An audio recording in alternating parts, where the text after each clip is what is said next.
Today we're talking about heart health with our 9 News health expert and resident cardiologist, Dr. Pyle.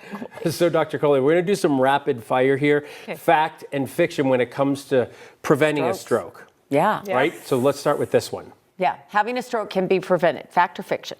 That is a fact, guys. And most people accept that as a, it's going to happen to me. It's inevitable. If I have a family history, I'm going to have it. But data tells us up to 80% of strokes can actually be preventable. And stroke, as we know, is one of our most feared outcomes as we age. The other one, dementia, up to 50% of cases of dementia preventable with the right risk factor management. So I hope that inspires you to think about your risk as you get older and do the right things to prevent it. Absolutely. Sometimes people think there's nothing they can do. It's inevitable. There's this as well. Once you've had a stroke, there's not much you can do to prevent another one because oftentimes you do have another one. Is that fact or fiction? You do have a target sign on you when you've had a stroke for having another stroke. Right. But the good news, you can prevent that. Really? So that is fiction. You can prevent a second stroke, not just with the lifestyle changes, but also with certain blood thinning medications that can prevent it. Now, think about our brain. What does our brain feed off of? A giant network of blood vessels. So anything that we do to keep those blood vessels healthy doesn't just help our brain, it helps our heart as well. And in fact, new studies are now telling us that certain diets may be associated with a lower risk of having not just a heart attack, but also having strokes. And this is the Mediterranean diet. Most of us are familiar with this diet, but if you're not, type it into your favorite chatbot. It'll tell you what to do. Cut down the red meat, the processed meat, don't smoke, eat lots of fruits and vegetables, make sure you have those whole grains, make sure you have the fatty fish. All of that put together can actually be associated with a lower risk of stroke. Hummus and pita involved in the Mediterranean diet because I really like that. Yeah, pita and hummus. How about that? Okay. Spicy hummus with garlic, because garlic is good for your heart. Okay, now that I can get on board with. And nuts. I love nuts. Yes. That's on there and nuts. Nuts are great. Nuts are the right type of fat. What I say to my patients and to myself whenever I'm snacking on nuts, make a little tiny pouch of nuts, because if you just keep reaching into the container, it gets away from you. It's like potato chips. It's easy to.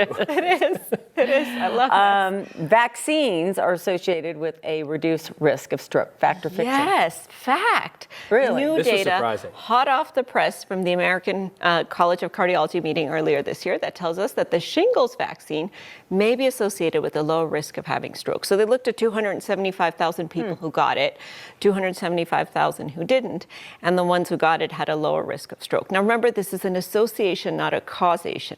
So it could be the people that got the vaccine were doing something else also that might have led to a lower risk of stroke. Significant? But the numbers are very significant, Phil. And not only are the numbers significant, we think the mechanism could be decreased neuroinflammation. And we know that inflammation is a big driver of stroke. We know that getting the flu shot is associated with a lower risk of heart attacks.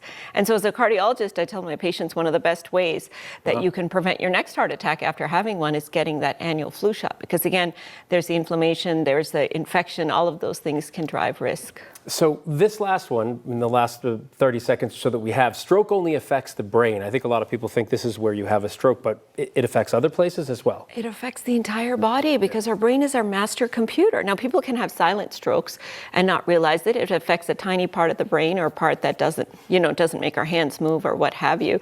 But we know that stroke is a total body illness. We also know that stroke can be devastating, like I said. So it's really, really important for us to make sure that we do everything to reduce our risk of having a stroke. Now, if you have symptoms and you're worried about them, the last thing you should do is ignore them, even if they go away. Because sometimes people have something called a TIA, transient ischemic attack, which is a stuttering stroke about to happen. And we know that if you ignore that, it could lead to a big stroke. And people think stroke's all about cholesterol, but it can also come from atrial fibrillation and high blood pressure. So keep an eye on your risk factors.